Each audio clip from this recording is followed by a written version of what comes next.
Bunyi ketukan itu datang satu kali, pendek, lalu sunyi. Aku membuka pintu dan menemukan sebuah paket kecil di lantai teras, tanpa nama, tanpa alamat pengirim. Aku berdiri terlalu lama memandangi kardus itu, sadar bahwa aku sendirian di rumah. Suamiku belum pulang. Jalanan depan sepi, tidak ada suara motor menjauh, tidak ada langkah kaki. Hanya kotak itu, rapi, seolah ditaruh dengan sengaja agar aku menemukannya sendiri. Aku membawanya masuk, meletakkannya di meja. Tidak langsung membukanya. Ada perasaan aneh, seperti seseorang sedang menunggu reaksiku dari tempat yang tidak bisa kulihat. Aku berhenti bernapas saat menyadari satu detail kecil. Selotipnya sama persis dengan yang biasa ada di gudang rumah kami. Dan saat itu, aku tahu rumah ini bukan lagi ruang pribadi. Tengenku Jamatar. Dataka Kosong. Pernahkah kamu menerima sesuatu yang seharusnya tidak tahu alamatmu? Ketukan itu datang sekali. Pendek. Tidak sabar, tapi juga tidak terburu-buru. Saat pintu kubuka, tidak ada siapa-siapa, hanya sebuah kardus kecil di lantai teras, rapi, seperti tahu persis di mana harus diletakkan. Aku berdiri di ambang pintu terlalu lama, menimbang apakah akan membungkuk sekarang atau menutup pintu lebih dulu. Jalanan di depan rumah lengang, sore merambat pelan dengan cahaya yang mulai menguning. Tidak ada suara motor menjauh. Tidak ada langkah kaki, hanya angin dan bau debu hangat. Kardus itu tidak besar, tidak berat, tapi kehadirannya mengisi ruang dengan cara yang tidak bisa kujelaskan. Aku memungutnya akhirnya, menutup pintu dengan siku, dan membawanya masuk. Letaknya di tanganku terasa familiar, seperti paket-paket belanja daring yang sering datang. Bedanya, yang ini tidak bernama. Tidak ada label pengirim. Tidak ada tulisan alamat selain namaku, ditulis rapi dengan spidol hitam, tanpa hiasan. Aku meletakkannya di meja makan, tepat di bawah lampu, lalu mundur satu langkah. Paling salah kirim, gumamku, lebih kepada diriku sendiri daripada pada siapapun. Aku mengecek ponsel. Tidak ada notifikasi. Grup keluarga sepi. Suamiku belum pulang, rapat sore, katanya. Aku menghela napas dan memutuskan melakukan hal-hal kecil yang biasa kulakukan setiap sore. Mencuci tangan, menuang air minum, membuka jendela. Rumah ini biasanya sunyi dengan cara yang menenangkan. Hari ini, sunyi itu terasa tebal. Aku kembali ke meja, memeriksa kardus lebih dekat. Ukurannya sedang. Lakbannya bening, dipasang lurus, tidak tergesa. Aku menyentuh sudutnya dengan ujung jari. Kering. Bersih. Tidak ada bekas hujan. Artinya, paket ini datang belum lama. Aku melirik jam dinding. Pukul 4:12. Aku pulang pukul 3. Selama 1 jam lebih, aku berada di rumah. Aku yakin tidak mendengar apapun. Mungkin kurirnya cepat. Mungkin aku lengah. Aku memutar kemungkinan itu berulang-ulang seperti orang memutar kunci yang macet. Aku mengangkat kardus itu, mengintip bagian bawah. Tidak ada stiker toko. Tidak ada cap gudang. Hanya kardus polos. Aku tertawa kecil, suara yang terlalu nyaring untuk ruangan itu. Serius amat, kataku, menepuk kardus pelan, seolah dengan begitu aku bisa menurunkan tensi. Aku menaruhnya kembali dan pergi ke dapur, menyalakan kompor kecil untuk merebus air. Suara api membuatku sedikit tenang. Aku menyeduh teh. Uapnya naik perlahan, membentuk kabut tipis di udara. Aku membawa cangkir ke meja, duduk berhadapan dengan kardus itu, dan menyesap perlahan. Teh terasa pahit. Aku menambahkan gula. Kalau memang salah kirim, nanti juga ada yang cari, kataku lagi. Aku mengetuk-ngetuk meja dengan kuku, ritme kecil untuk mengusir pikiran. Aku mencoba mengingat apakah aku memesan sesuatu dan lupa. Tidak. Aku memeriksa riwayat belanja. Kosong. Aku membuka email. Tidak ada konfirmasi. Aku menghela napas, lalu berdiri dan memeriksa pintu belakang. Terkunci. Jendela? Tertutup. Pagar depan? Masih terkunci dari dalam. Semua tampak normal. Terlalu normal. Kembali ke meja, mataku jatuh pada lakban itu lagi. Ada sesuatu tentang cara ia dipasang, lurus, rapi, yang membuatku berhenti. Aku mencondongkan badan, menelusuri tepi lakban dengan jari. Teksturnya terasa familiar. Aku bangkit dan berjalan ke gudang kecil di belakang dapur. Aku membuka laci, mengambil gulungan lakban yang biasa kupakai untuk membungkus barang. Aku kembali ke meja, meletakkan gulungan itu di samping kardus. Sama. Aku menelan. Kebetulan, biseku. Kebetulan bisa menjelaskan banyak hal. Aku mengulang kata itu seperti mantra. Kebetulan. Aku mengangkat kardus lagi, menggoyangkannya pelan. Ada bunyi lembut di dalamnya, bukan cairan, bukan benda berat. Sesuatu yang terbungkus rapi. Aku meletakkannya kembali, kali ini lebih hati-hati, seolah isi itu bisa mendengar. Aku berjalan ke ruang tamu, menyalakan televisi tanpa suara. Gambar bergerak di layar membantu memecah keheningan. Aku duduk, memandangi layar, tapi pikiranku kembali ke meja makan. Aku menoleh. Kardus itu tetap di sana. Tidak bergerak. Aku tersenyum kecil pada diriku sendiri. Ini konyol, kataku. Ponsel keberjeter. Nama suamiku muncul. Aku mengangkat cepat, merasa bodoh karena berharap ia berkata akan segera pulang. Masih di rumah? Tanyanya. Ayah, jawabku. Ada paket. Paket apa? Gak tahu. Tanpa nama. Ia terdiam sebentar. Mungkin salah kirim. Ya, mungkin. Nanti aku cek. Aku masih rapat, katanya. Suaranya terdengar biasa. Terlalu biasa. Oak, kataku. Telepon ditutup. Aku menatap layar hitam beberapa detik sebelum meletakkan ponsel. Aku berjalan lagi ke meja. Aku memutar kardus itu, memeriksa sisi-sisinya. Di salah satu sudut, ada bekas lipatan kecil, seolah kardus itu pernah dibuka lalu ditutup kembali. Aku mengusap bekas itu. Tidak robek, hanya lipatan. Aku menahan napas. Aku mencoba menertawakan diri sendiri. Mungkin bekas gudang, kataku, lebih keras dari yang perlu. Aku memutuskan membersihkan rumah. Gerakan membantu. Aku menyapu lantai, mengepel sedikit, merapikan sofa. Setiap kali aku melewati meja makan, mataku otomatis melirik kardus itu. Ia menjadi pusat gravitasi rumah. Aku sadar betapa rentannya aku saat sendirian, bukan karena sesuatu terjadi, tapi karena sesuatu bisa terjadi. Sore meramtat keskivi kopetang. Cahaya di luar memudar. Aku menyalakan lampu. Bayangan kardus itu memanjang di meja, seperti menunjuk ke arahku. Aku berhenti menyapu dan berdiri diam, mendengarkan. Tidak ada apa-apa. Aku menelan. Aku kembali duduk. Aku menaruh tangan di atas kardus, merasakan dinginnya. Aku buka sekarang, kataku. Biar selesai. Aku meraih gunting dari laci. Aku menahannya di udara, ragu. Aku menarik napas panjang. Aku menurunkan gunting, memotong lakban dengan satu gerakan lurus. Bunyi robekannya kecil, tapi terasa keras di telingaku. Aku membuka penutup kardus pelan. Di dalamnya, ada kertas coklat yang dilipat rapi. Aku menyentuhnya. Kertas itu hangat, seperti baru saja dipegang. Aku menelan lagi. Aku membuka lipatannya. Benda pertama yang kulihat membuat dadaku mengencang.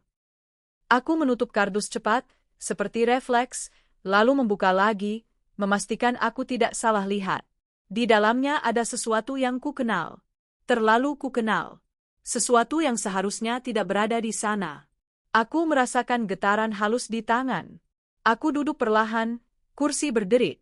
Aku mengangkat benda itu, memegangnya dengan dua jari, seolah ia rapuh. Aku memejamkan mata sesaat. Saat kubuka lagi, benda itu tetap di sana, tidak berubah. Aku tidak perlu menjelaskan pada siapapun mengapa benda itu pribadi. Tubuhku sudah tahu. Ingatanku sudah bereaksi. Ruangan terasa menyempit. Udara terasa lebih berat. Aku meletakkan benda itu kembali ke dalam kardus. Aku menatap sekeliling rumah, kursi, meja, jendela. Semuanya tampak sama, tapi rasanya berbeda. Seolah rumah ini baru saja mengakui sesuatu yang selama ini disembunyikan.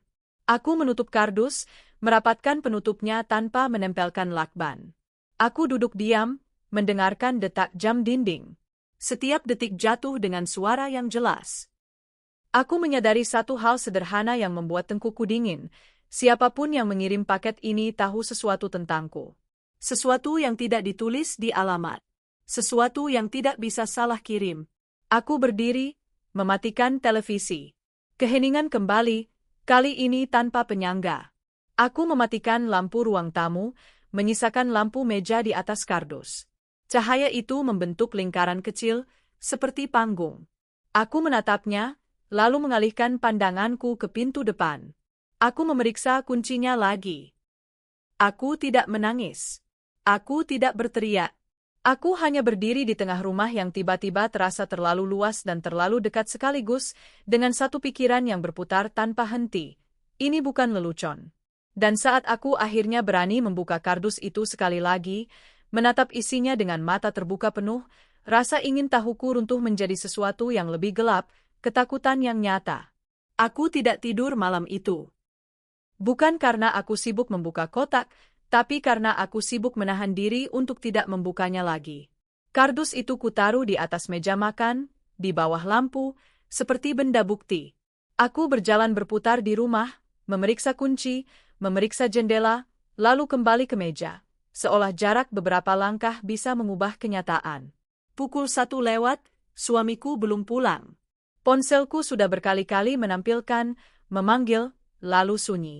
Aku mendengarkan nada sambungnya berakhir, lalu aku menelan. Aku tidak suka kesunyian setelah panggilan tak terjawab.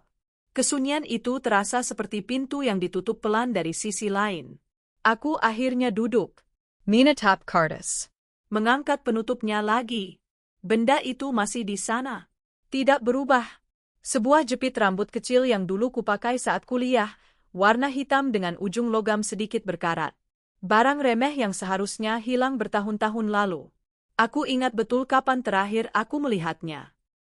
Saat kami pindah rumah, aku memasukkan kotak aksesori lama ke kardus bekas. Setelah itu, aku lupa. Jepit itu tidak punya nilai. Tapi karena tidak bernilai, kehadirannya di sini terasa seperti pesan yang lebih tajam. Aku bisa masuk ke hal-hal yang bahkan kamu lupa. Di bawah jepit itu ada amplop kecil tanpa tulisan. Aku mengambilnya, membalik-balik. Tidak ada cap pos. Tidak ada stempel. Hanya kertas tebal yang licin, seperti baru dibeli. Aku membuka amplop itu. Di dalamnya ada selembar foto. Aku menahan napas saat melihat diriku sendiri. Bukan selfie. Bukan foto keluarga. Foto itu diambil dari jauh.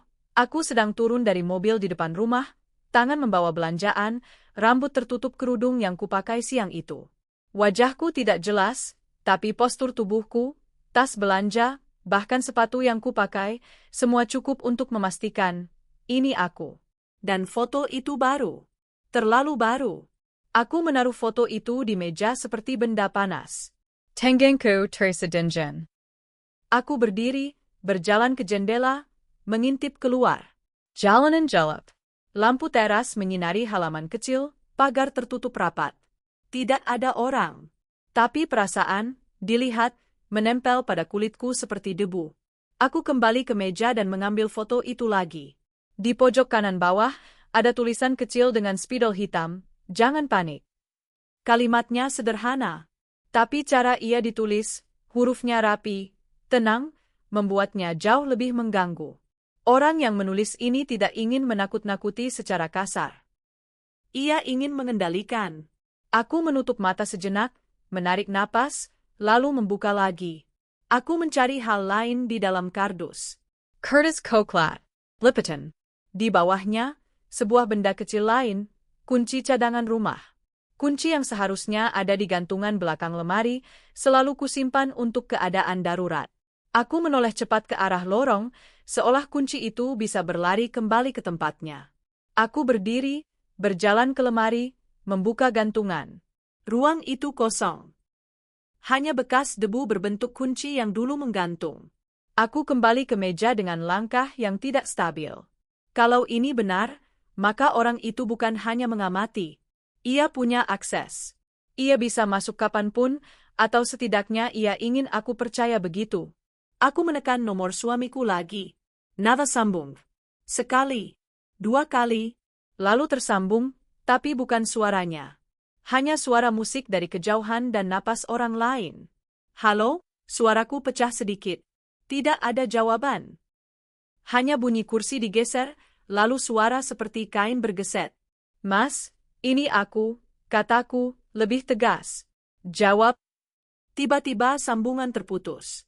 Aku menatap layar ponsel, merasa darahku turun. Aku menekan ulang.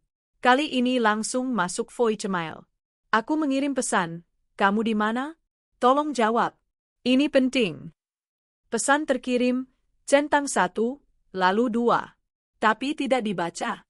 Aku duduk di lantai, punggung bersandar ke lemari dapur. Aku menahan tangis yang tidak sempat naik. Aku tidak ingin menangis. Menangis membuatku merasa sendirian. Aku butuh kepala dingin. Aku butuh langkah. Aku berdiri, mengangkat kardus, membawanya ke kamar. Aku memasukkan semua isi, foto, kunci, jepit rambut, ke dalam kantong plastik, lalu menyimpannya di dalam koper kecil yang jarang kupakai. Aku mengunci koper, meski kuncinya kecil dan konyol. Gerakan itu bukan untuk keamanan nyata, tapi untuk memberi otakku ilusi kontrol. Setelah itu, aku memeriksa rumah lagi. Bukan hanya pintu dan jendela. Aku memeriksa ventilasi kamar mandi. Aku memeriksa lubang kecil di atas pintu yang biasa kupakai untuk menggantung hiasan. Aku memeriksa semua hal yang biasanya tidak kupikirkan. Rumah berubah menjadi peta ancaman.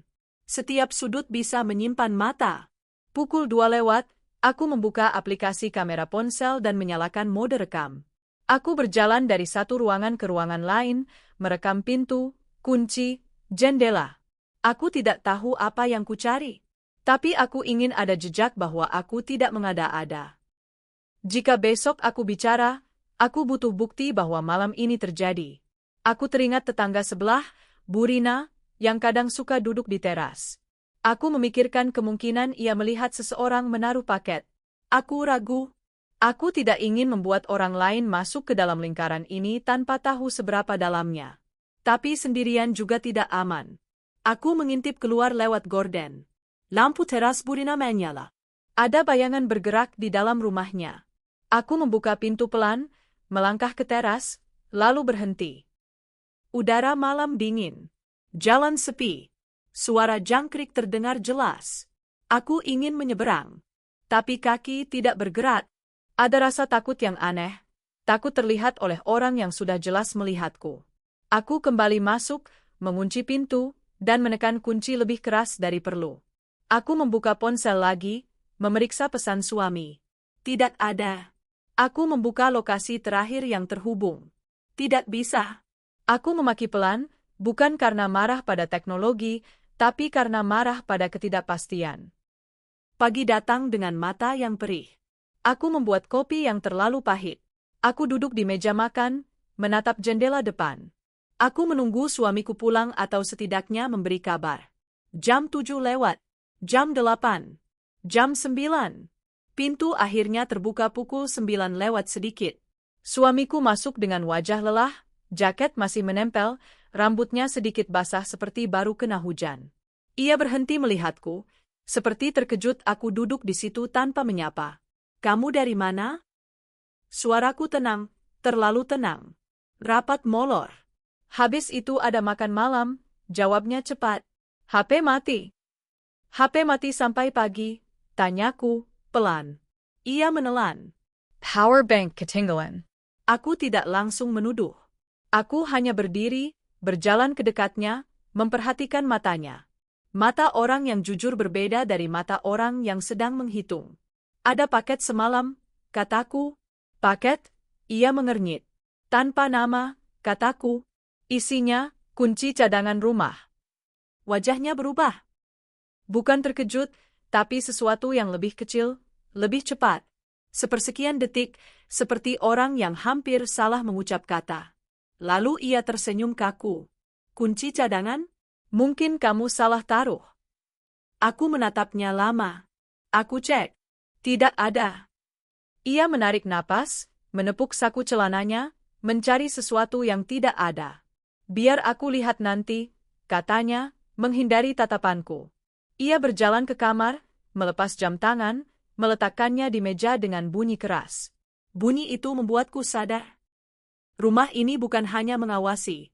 Rumah ini juga menyimpan rahasia orang yang tinggal di dalamnya. Aku menunggu sampai ia masuk kamar mandi. Air Mengler. Aku berdiri di depan meja tempat ia meletakkan jam tangannya. Di sampingnya, ponselnya, akhirnya menyala. Aku tidak pernah biasa memeriksa ponselnya. Itu batas yang kami jaga, bukan karena sempurna, tapi karena kami ingin percaya. Hari ini, kepercayaan itu terasa seperti kain tipis di tangan basah. Aku menatap layar yang terkunci.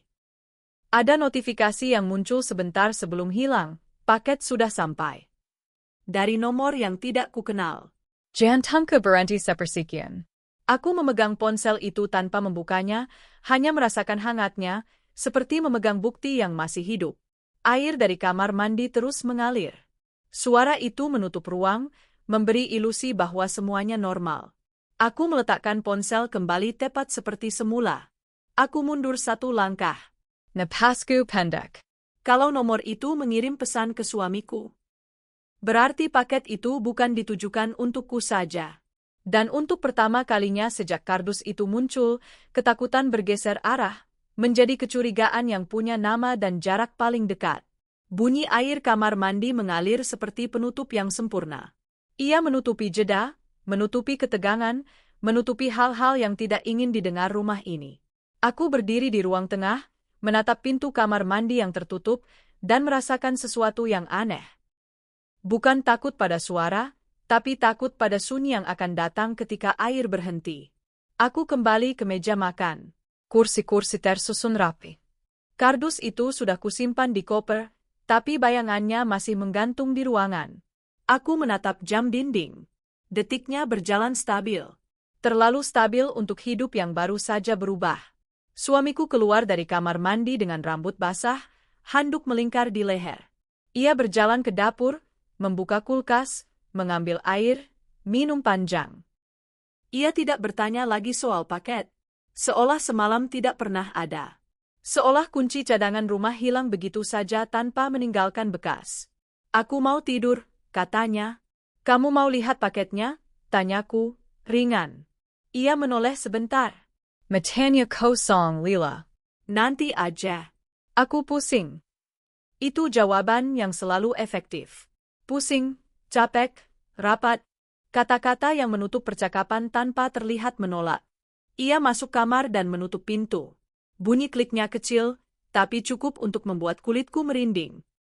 Aku berdiri beberapa detik, menimbang apakah aku akan membuka koper sekarang juga, menunjukkan isi paket, memaksa semuanya terbuka. Tapi ada sesuatu dalam cara ia menghindar yang membuatku menahan diri. Bukan karena takut pada amarahnya. Aku takut pada apa yang akan keluar jika aku memaksa, penyangkalan yang lebih kuat, kebohongan yang lebih rapi, atau sesuatu yang lebih buruk, kebenaran yang belum siap kuterima. Aku berjalan ke kamar, menatap pintu yang tertutup. Di balik sana, suamiku mungkin tidur, mungkin berpura-pura tidur. Aku tidak tahu mana yang lebih menakutkan. Aku kembali ke ruang tamu, duduk di sofa, dan mencoba mengingat hal terakhir yang terasa normal. Pikiranku malah tersangkut di notifikasi di ponselnya, paket sudah sampai. Dari nomor tak dikenal. Kalimat itu terus mengulang, seperti iklan buruk yang tidak bisa dimatikan. Aku memejamkan mata dan mencoba memaksakan logika, mungkin nomor itu dari kurir. Mungkin suamiku memesan sesuatu untukku sebagai kejutan dan lupa. Mungkin semuanya bisa dijelaskan dengan cara yang tidak berbahaya. Tapi jepit rambut berkarat itu tidak mungkin kejutan. Foto dari jauh itu bukan hadiah. Kunci cadangan yang hilang bukan kebetulan. Aku menelan dan berdiri, berjalan ke pintu depan. Aku memeriksa kunci. Terkunci. Rantai pengaman? Terpasang. Aku memeriksa jendela ruang tamu. Tertutup. Aku memeriksa gorden. Tidak ada yang aneh. Lalu aku memeriksa lantai dekat pintu, tempat paket itu kemarin. Ada garis tipis di keramik, seperti bekas gesekan kardus. Aku mengusapnya dengan ibu jari. Debu menempel. Bekas itu nyata. Bukan mimpi. Aku memutuskan melakukan sesuatu yang tidak pernah kulakukan. Mengecek detail rumah seperti orang memeriksa tempat kejadian. Aku berjalan pelan dari ruangan ke ruangan, memperhatikan hal-hal kecil yang biasanya hilang dari penglihatan. Di dapur, aku membuka laci tempat lakban disimpan. Gulungan itu berkurang sedikit. Aku ingat betul kemarin sore, sebelum paket datang, gulungan itu masih utuh. Aku menatap ujung lakban yang menonjol, menempel pada dirinya sendiri. Ada bekas tarikan baru, bersih, seolah dipotong dengan rapi. Aku menahan napas. Lakban rumahku dipakai untuk menutup paket misterius. Aku berdiri lama, lalu tertawa kecil tanpa suara. Bukan karena lucu, karena otakku menolak menerima. Aku menutup laci pelan, seolah laci itu bisa menutup rasa takut juga. Aku berjalan ke gudang kecil. Kotak-kotak pindahan lama masih tersusun di pojok, diberi label dengan spidol yang sudah memudar. Aku menarik satu kotak, membuka. Isi kotak itu acak, kabel, buku lama, foto, benda-benda yang tidak pernah dibuang karena siapa tahu butuh. Aku menelusuri, mencari jepit rambut yang seharusnya ada di sini jika memang ia tidak hilang. Tidak ada. Artinya, jepit itu diambil dari tempat lain. Atau jepit itu sengaja disimpan seseorang, lalu dikembalikan sebagai pesan. Dua-duanya membuat tenggorokanku kering. Di kamar tidur, aku membuka lemari dan memeriksa sudut tempat aku biasa menyimpan dokumen. Ada map yang posisinya sedikit miring. Aku menatanya kemarin. Aku yakin. Aku mengangkat map itu dan melihat jejak kecil di bawahnya. Debunya terhapus, seperti map baru saja diangkat lalu dikembalikan. Aku duduk di lantai, menatap jejak itu. Ini hal kecil yang bisa dijelaskan oleh banyak hal. Bisa karena aku lupa. Bisa karena suamiku mencari sesuatu. Bisa karena angin saat pintu lemari terbuka. Tapi jika aku mengumpulkan semua, bisa, lakban berkurang, map bergeser, jepit rambut muncul, kunci hilang, maka, bisa, itu mulai membentuk pola. Dan pola itu tidak ramah. Aku mulai meragukan diriku sendiri dengan cara yang paling mematikan. Aku mulai bertanya apakah aku terlalu sensitif. Apakah aku sedang stres? Apakah aku membesar-besarkan? Apakah aku sedang mencari drama di rumah yang sebenarnya baik-baik saja? Aku memejamkan mata dan mengingat beberapa bulan terakhir. Suamiku memang sering pulang lebih malam. Ia lebih banyak diam.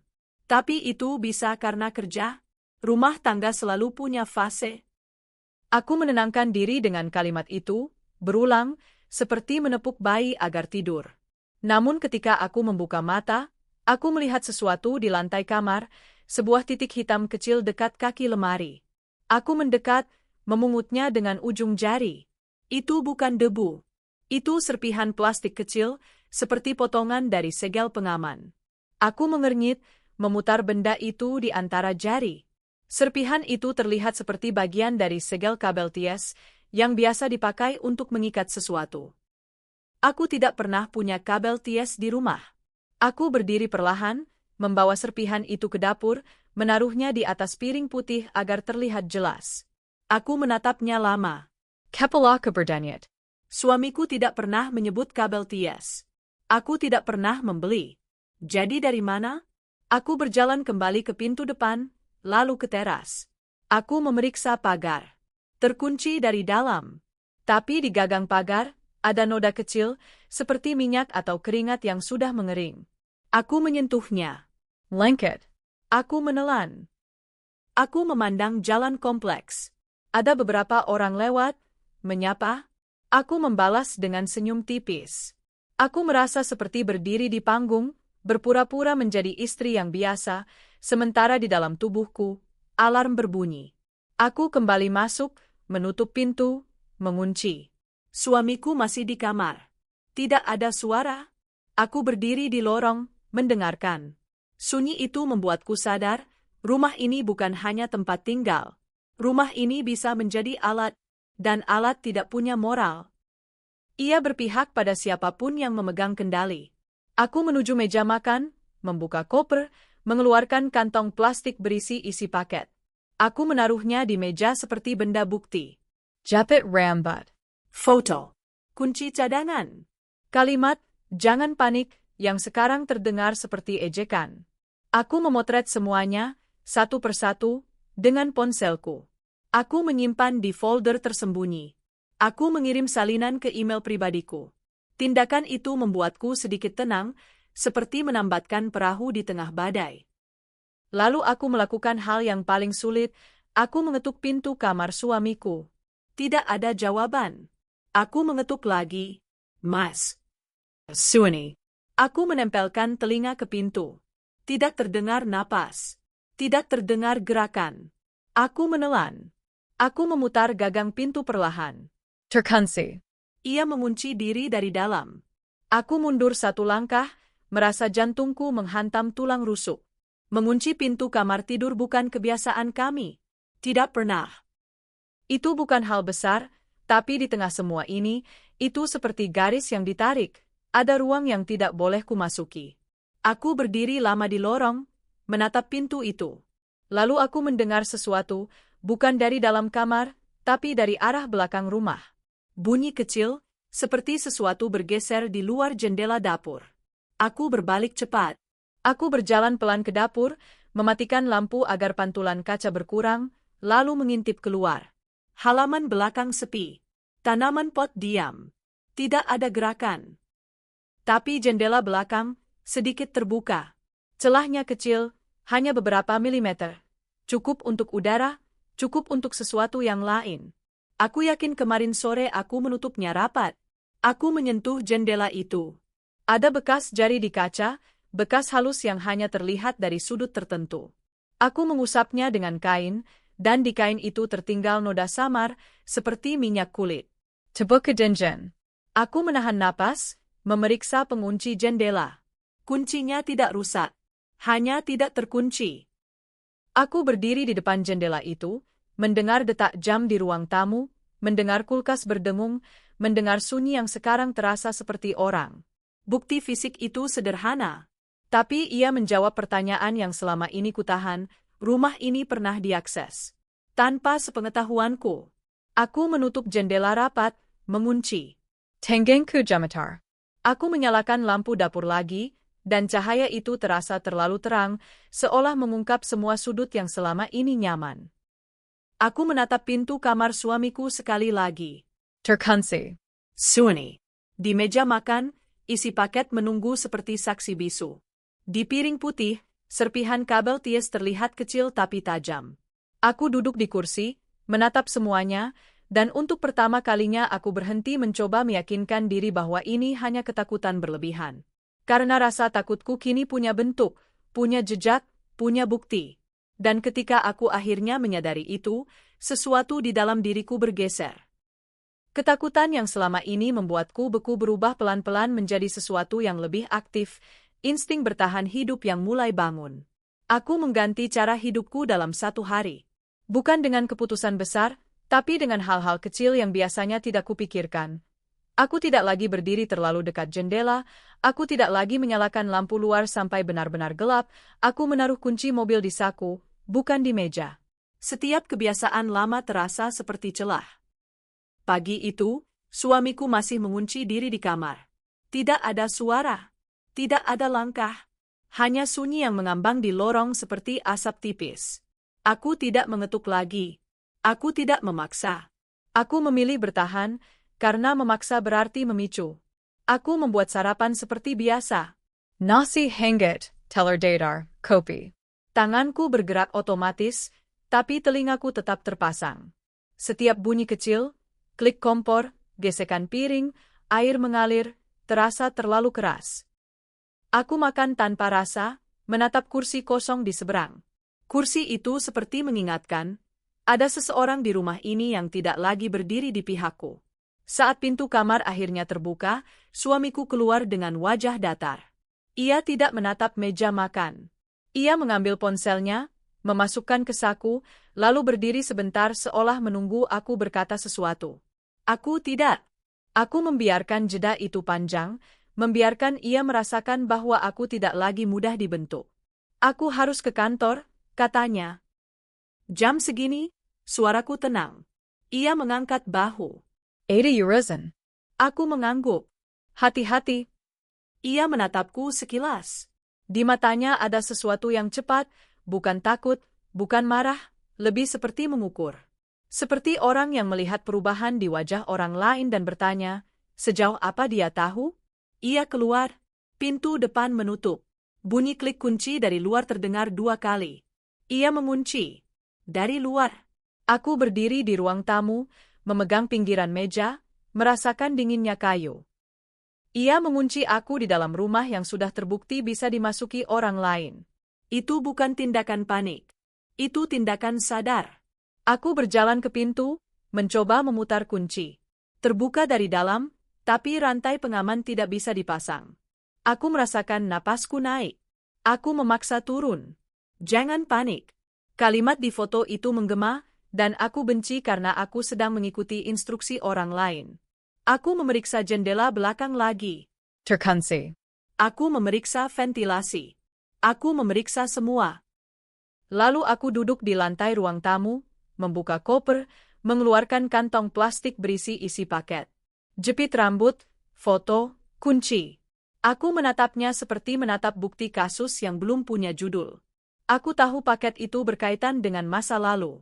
Bukan karena benda-bendanya misterius, tapi karena benda-bendanya memilih tahun-tahun yang sengaja kulupakan. Jepit rambut dari masa kuliah. Foto yang seperti diambil oleh seseorang yang sudah lama mengamati.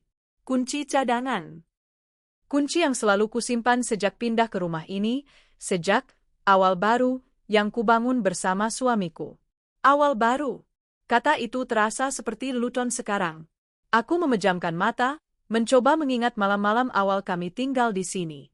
Ada satu hal yang selalu kuanggap kebiasaan suami, ia tidak suka aku menyimpan terlalu banyak barang lama. Ia selalu berkata rumah baru harus bersih.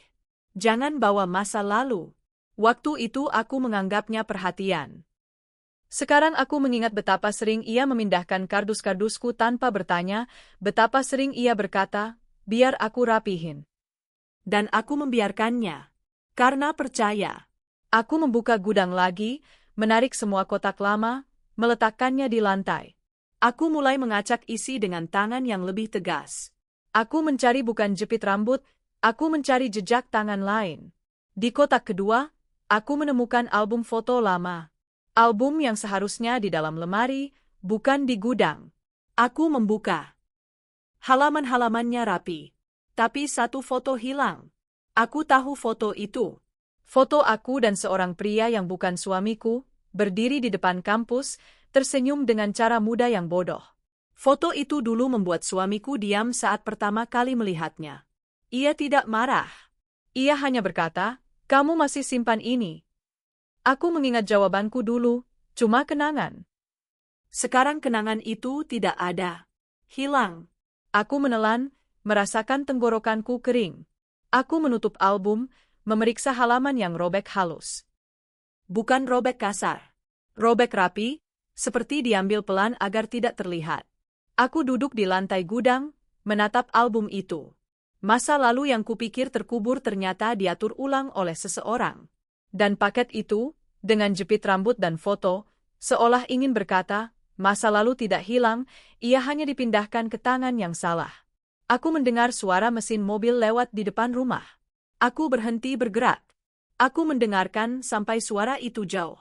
Aku sadar betapa cepat tubuhku berubah menjadi radar. Ini survival mode. Otak memindahkan prioritas dari nyaman menjadi hidup. Aku kembali ke ruang tamu, mengambil serpihan plastik kabel ties yang kutaruh di piring semalam. Aku memegangnya lagi, memutarnya. Kalau ini berasal dari pengikat sesuatu, apa yang diikat? Di rumahku. Di mana? Aku memeriksa kolong meja. Kolong tempat tidur. Lemari. Tidak ada. Lalu aku teringat satu sudut yang jarang kusentuh. Panel listrik kecil di dekat dapur, tertutup pintu kayu tipis. Suamiku selalu melarang aku mengutak-atiknya. Biar aku aja, katanya. Bahaya. Aku berdiri di depan panel itu, memegang gagangnya. Aku menarik napas. Aku membuka pelan. Di dalamnya ada kabel-kabel rapi, saklar, dan satu benda kecil yang tidak seharusnya ada. Sebuah perangkat kecil seukuran korek api, ditempel dengan isolasi hitam. Ada kabel tipis yang melingkar, masuk ke balik dinding. Aku menatapnya lama. Mataku terasa panas. Aku tidak ahli. Tapi aku tahu itu bukan bagian standar panel listrik. Itu seperti alat tambahan. Seperti sesuatu untuk merekam. Atau mengirim. Atau memantau. Aku merasakan telapak tanganku berkeringat. Aku ingin mencabutnya sekarang juga. Tapi aku berhenti. Jika aku mencabut, aku kehilangan bukti. Jika aku mencabut, orang yang memasang mungkin tahu karena sinyalnya hilang. Dan jika orang itu suamiku, ia akan pulang dengan wajah berbeda. Aku menutup panel perlahan, seolah aku tidak pernah membukanya. Aku berjalan ke kamar, mengambil ponsel, dan memotret panel dari jauh, memanfaatkan celah kecil saat pintunya terbuka setengah. Foto itu buram, tapi cukup untuk menunjukkan ada sesuatu di dalam. Aku menelan. Rumah ini bukan hanya lokasi kejadian. Rumah ini bagian dari rahasia. Dindingnya bisa menyimpan kabel. Lemarinya bisa menyimpan jejak. Kuncinya bisa berpindah tangan. Keheningan yang selama ini kupeluk sebagai damai ternyata ruang kerja bagi orang lain. Aku ingin menelepon seseorang. Tapi siapa? Polisi? Terlalu cepat tanpa bukti jelas. Tetangga? Terlalu berisiko. Keluarga? Mereka jauh. Dan satu nama muncul di kepalaku, nama yang membuat perutku mual, Raka. Pria di foto yang hilang.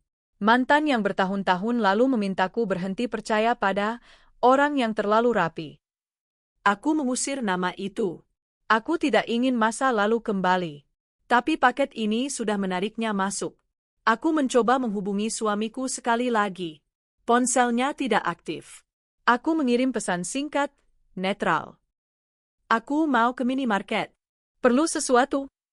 Tidak ada balasan. Aku menunggu 5 menit. 10. Tidak ada. Aku memutuskan keluar rumah. Bukan untuk lari. Untuk memastikan aku masih punya ruang gerak. Aku mengambil tas kecil, memasukkan dompet, ponsel, kunci mobil. Aku memasukkan flash disk kosong, karena entah kenapa aku merasa aku akan butuh menyimpan sesuatu. Aku membuka pintu depan perlahan. Udara luar terasa seperti napas pertama setelah ditahan lama. Kompleks tampak normal. Anak kecil bersepeda, ibu-ibu menyapu. Normalitas itu seperti cat baru di dinding retak. Aku berjalan ke minimarket dekat kompleks, pura-pura santai. Aku membeli air mineral, roti, dan satu benda yang tidak ada dalam daftar belanja biasa, sebuah kartu memori kecil dan adaptor. Aku tidak tahu untuk apa, tapi instingku berkata, simpan bukti di tempat yang bisa dibawa. Di kasir, penjaga toko tersenyum. Sendirian, Bu. Aku mengangguk, tersenyum tipis. Ayah. Aku pulang dengan langkah cepat, menoleh sekali dua kali, memastikan tidak ada yang mengikuti. Tidak ada. Tapi perasaan diawasi tidak membutuhkan orang di belakangmu. Ia hanya membutuhkan keyakinan bahwa seseorang sudah masuk terlalu dekat. Di rumah, aku mengunci pintu, lalu berdiri sebentar, mendengarkan. Sunyi. Tapi sunyi sekarang punya lapisan. Aku tahu ada perangkat di panel listrik, ada kunci yang hilang, ada foto yang dicuri. Sunyi bukan lagi damai, sunyi adalah cara rahasia bertahan. Aku memutuskan mencari satu hal, sumber akses. Kalau jendela belakang pernah terbuka, mungkin ada tanda lain. Aku memeriksa kusen jendela dengan senter kecil, mencari goresan. Aku menemukan satu gores halus di bagian bawah, hampir tak terlihat.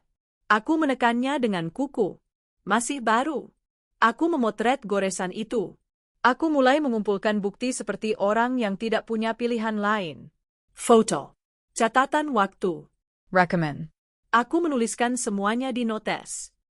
Jam suami pergi, jam paket datang, jam notifikasi, jam panel dibuka. Aku menulis rapi, karena rapi adalah cara melawan manipulasi. Sore menschlang. Aku mendengar suara mobil di depan rumah. Suamiku pulang. Aku cepat menutup notes, menaruh ponsel di meja, lalu menuju dapur, pura-pura sibuk memotong sayur. Pisau di tanganku terasa lebih berat dari biasanya. Pintu terbuka. Suamiku masuk. Ia menatapku sebentar, lalu menaruh tas. "Kamu tadi keluar?" tanyanya. Iya, jawabku, tidak menoleh. Beli roti. Sendirian, suaranya terdengar biasa. Ayah. Ada Jira. Aku merasakan tatapannya menempel di punggungku. Aku terus memotong sayur, menjaga ritme. Jangan terlihat takut, jangan terlihat menuduh. Bertahan berarti mengontrol wajah. Kamu nggak buka-buka gudang kan? Tanyanya, tiba-tiba. Pesaka berhenti sepersekian. Aku memaksa lanjut, mengiris pelan. Na pain. Byron ayah. Aku cuma tanya, katanya. Aku menelan. Ia tahu, atau ia menebat. Cara ia bertanya terlalu spesifik untuk kebetulan. Aku menoleh, tersenyum tipis. Enggak, kataku. Bohong pertama yang terasa seperti pelindung. Ia mengangguk, berjalan melewatiku, menuju ruang tamu. Aku mendengar bunyi koper ditarik sedikit. Aku menahan napas. Ia menuju kamar, lalu kembali. Aku mendengar laci dibuka, ditutup, lalu langkahnya berhenti. Kamu beli kartu memori? Suaranya terdengar dari belakangku. Aku membeku. Keringat muncul di tengkuk. Aku lupa menyembunyikan kantong belanja minimarket yang masih ada di meja. Aku berbalik pelan. Wajahnya datar, tapi matanya tajam. Tengganya memegang struck. Ia tidak marah. Ia hanya menatap, seperti orang yang baru menangkap perubahan. Buat apa? Tanyanya. Aku menarik napas, mencoba menjaga suara stabil. Buat HP. Yang lama penuh. Ia menatapku lebih lama. Lalu ia tersenyum kecil, senyum yang tidak mencapai mata. Kamu jadi rapi ya sekarang, katanya pelan. Kalimat itu terdengar seperti pujian, tapi rasanya seperti ancaman. Aku menelan. Aku menaruh pisau, mengusap tangan dengan kain, pura-pura santai. Aku capek, kataku. Makanya panjang barisan. Ia mengangguk, berjalan mendekat. Jaraknya terlalu dekat. Aku mencium sabun mandi di bajunya, dan di balik itu, ada aroma logam halus yang membuatku merinding, seperti kabel. Jangan bikin hal kecil jadi besar, katanya. Aku menatapnya. Hal kecil? Suaraku hampir bergetar. Ia menahan tatapanku, tenang. Paket itu, mungkin orang iseng. Aku ingin bertanya, kenapa nomor itu kirim notifikasi ke ponselmu? Kenapa kunci cadangan hilang? Kenapa ada alat di panel listrik? Tapi kata-kata itu terjebak di tenggorokan, karena aku tahu, jika aku membuka semua sekarang, aku akan kehilangan waktu untuk bertahan. Aku mengangguk pelan. Ayah, mungkin. Ia menatapku sejenak, lalu pergi ke kamar, menutup pintu. Tidak dikunci kali ini. Tapi aku tahu, ia sedang mengubah strategi. Aku berdiri di dapur, tangan masih basah, menatap meja. Di dalam kepalaku, satu kalimat muncul dengan jelas, diam bukan lagi pilihan aman. Diam hanya memberi waktu kepada orang lain untuk menata ulang cerita. Aku berjalan ke kamar mandi, mengunci diri sebentar, membuka ponsel, menulis satu pesan singkat yang belum pernah kubayangkan akan kutulis. Raka, aku butuh bicara. Ini soal keselamatanku. Aku tidak menekan kirim dulu. Jari-jariku menggantung di atas layar. Aku mendengarkan langkah suamiku dari luar, bunyi pintu lemari, bunyi ponsel yang bergetar. Aku menahan napas, akhirnya menekan kirim. Saat itu juga, aku mendengar langkah suamiku mendekat ke arah kamar mandi. Tidak cepat. Pelan. Seperti orang yang sudah tahu aku melakukan sesuatu. Gagang pintu kamar mandi bergerak pelan dari luar. Sekali. 2 kali. Tidak terbuka, karena aku mengunci. Tapi sentuhan itu cukup untuk membuat darahku dingin. Sayang, suaranya lembut, terlalu lembut. Kamu di dalam? Aku menatap layar ponsel, pesan sudah terkirim. Aku memegang ponsel erat, seolah itu satu-satunya pegangan. Ya, jawabku, menahan suara tetap normal. Ada jeda, lalu suara yang sama, lebih pelan. Ngapain lama? Aku menelan. Aku tidak menjawab cepat.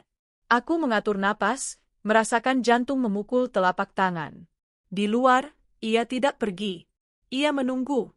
Dan dalam detik itu aku tahu, aku hampir tertangkap basah saat mencari bukti lanjutan.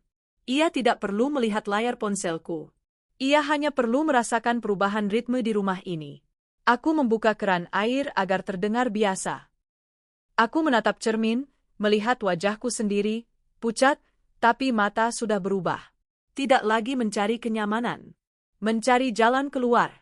Karena mulai sekarang, aku tidak bisa menghadapi ini sendirian.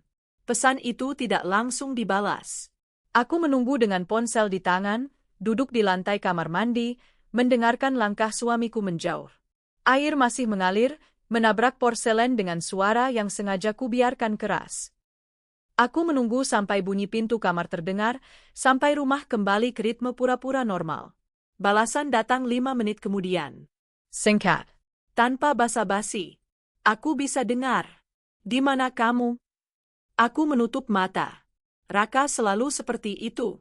Dulu, ia tidak pernah meminta cerita panjang di awal. Ia mendengar dulu. Aku mengetik pelan, berhati-hati memilih kata yang tidak akan memicu kepanikan jika suatu saat dibaca orang lain. Minimarket dekat rumah. Besok pagi. Jam 10. Sendirian? Ayah. Jangan bawa apa-apa. Datang seperti biasa. Aku menghapus jejak percakapan itu, mematikan notifikasi, lalu menyimpan ponsel di saku dalam tas. Aku membuka pintu kamar mandi. Suamiku duduk di ruang tamu, menonton televisi tanpa suara. Ia menoleh sekilas, tersenyum kecil, lalu kembali ke layar. Senyum itu tidak menenangkan. Senyum itu seperti lampu hijau palsu. Malam itu aku tidur dengan satu mata terbuka.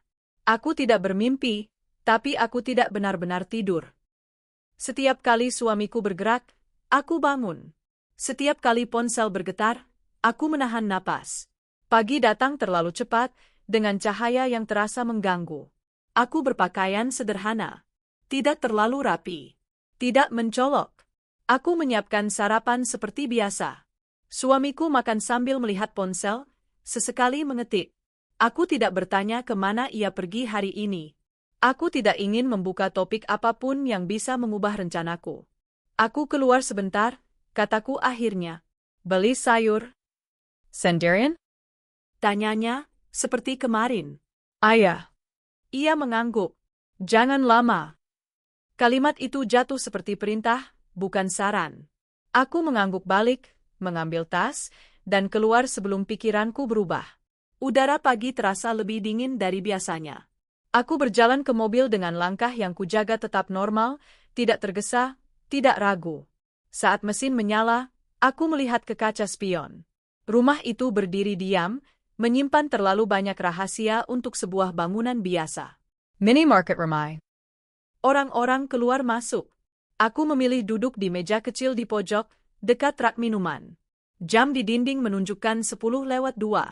Aku memesan kopi botol dan menunggu, memutar tutupnya tanpa membukanya. Raka datang tanpa suara. Ia duduk di depanku, mengenakan kemeja polos, ransel kecil di punggung. Wajahnya sedikit lebih tua dari ingatanku, tapi matanya sama, tajam, tenang. Kamu kelihatan capek, katanya. Aku mengangguk. Aku butuh bantuan. Ia tidak langsung bertanya. Ia membuka botol airnya, minum, lalu menatapku. Mulai dari yang paling aman. Aku menceritakan sebagian. Bukan semuanya. Aku memilih potongan-potongan yang tidak saling mengikat jika didengar terpisah, paket tanpa nama, foto, kunci cadangan yang hilang. Aku tidak menyebut panel listrik. Belum. Aku ingin melihat reaksinya dulu. Raka mendengarkan tanpa memotong. Ia hanya sesekali mengangguk, mencatat sesuatu di ponselnya tanpa membuka layar ke arahku. Kamu yakin paket itu ditujukan ke kamu? Tanyanya akhirnya. Ayah, jawabku. Isinya personal. Siapa saja yang tahu rutinitasmu? Aku berpikir. Suamiku. Tetangga. Kurir. Siapa yang tahu barang-barang lamamu? Lanjutnya. Aku terdiam. Suamiku. Rokemengangguk pelan. Dan nomor tak dikenal itu mengirim pesan ke ponsel suamimu. Aku mengangguk. Yari-yariku mensengkeram botol kopi. Raka menarik napas. Ini bukan satu orang iseng. Ini sistem. Kedengarannya berlebihan, kataku, meski hatiku tahu ia tidak salah. Justru tidak, katanya. Paket adalah cara membuka percakapan tanpa terlihat. Orang yang mengirim tidak ingin langsung mengancam. Ia ingin kamu bereaksi dengan cara tertentu. Cara apa? Diam bingung. Ragu pada diri sendiri.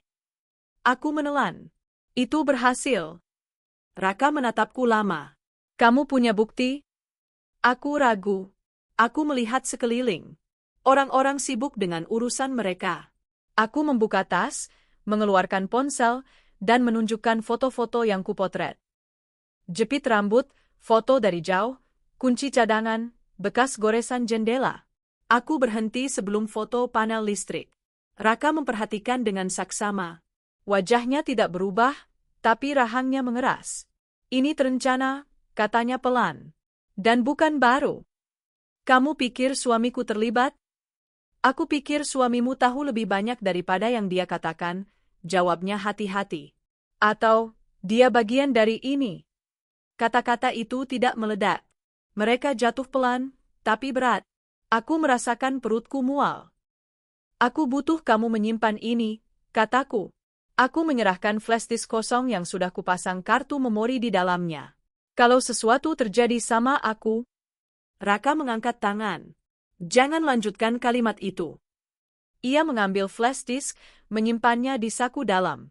Aku akan buat salinan. Aku juga akan cek nomor itu. Bagaimana? Cara lama, katanya singkat. Kami duduk diam beberapa detik. Aku menyadari betapa anehnya merasa aman hanya dengan duduk di depan orang yang mau mendengar tanpa menyela. Ada satu hal lagi, kataku pelan.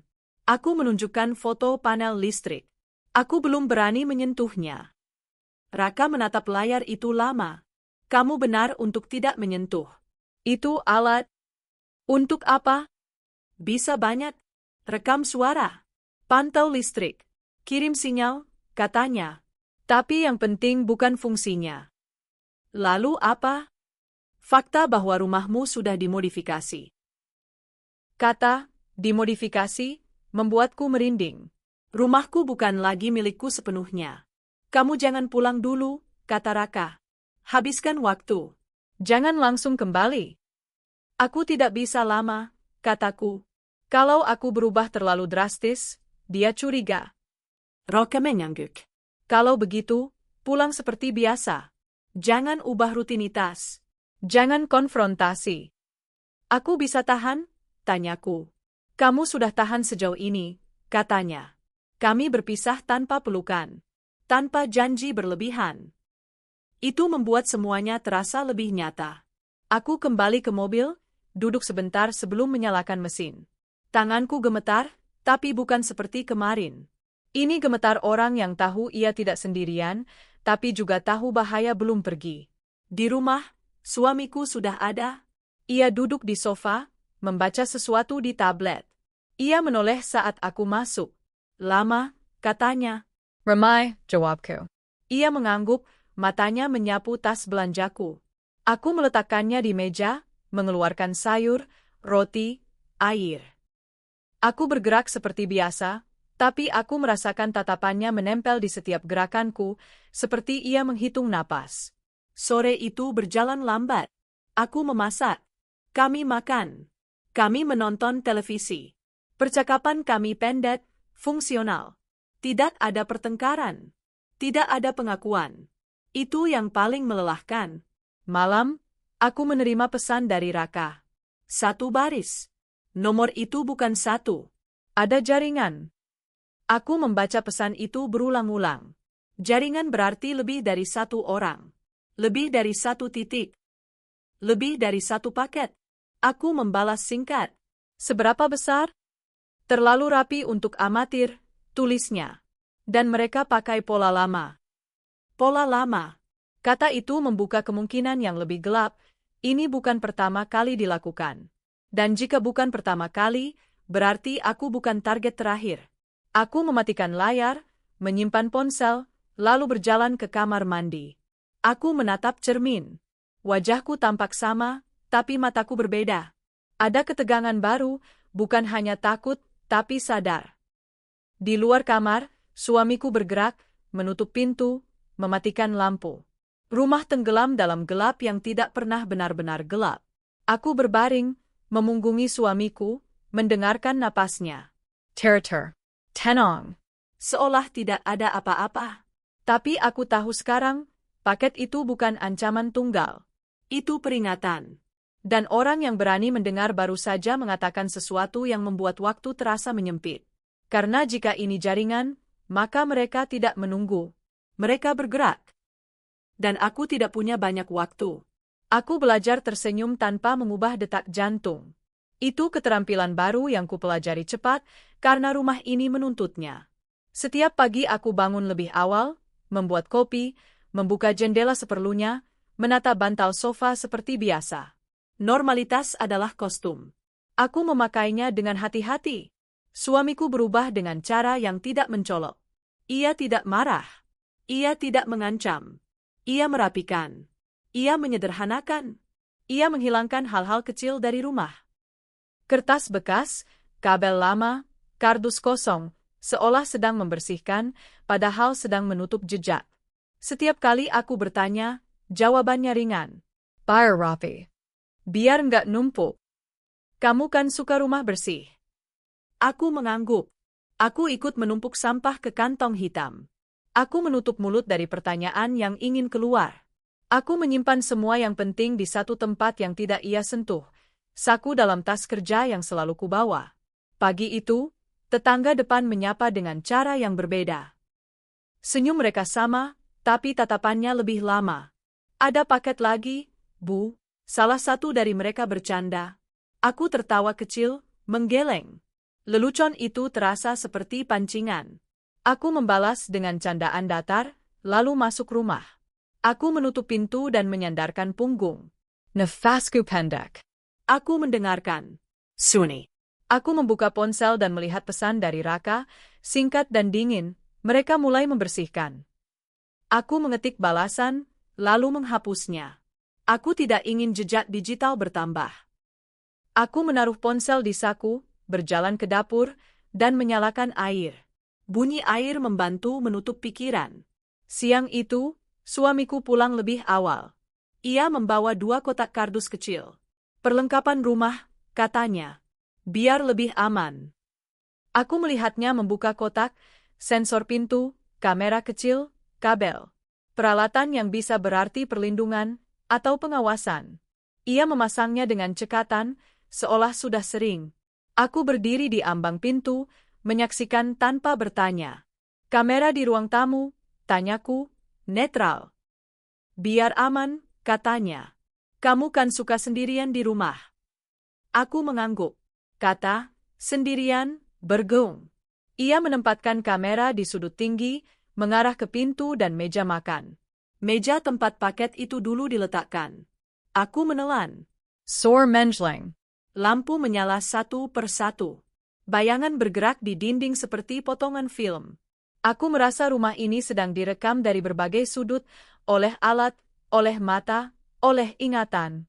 Aku duduk di sofa, memeluk bantal, berpura-pura menonton televisi. Ponsel keberjeter. Nomor tak dikenal. Aku tidak mengangkat. Pesan masuk, tenang. Semua terkendali. Aku mematikan layar.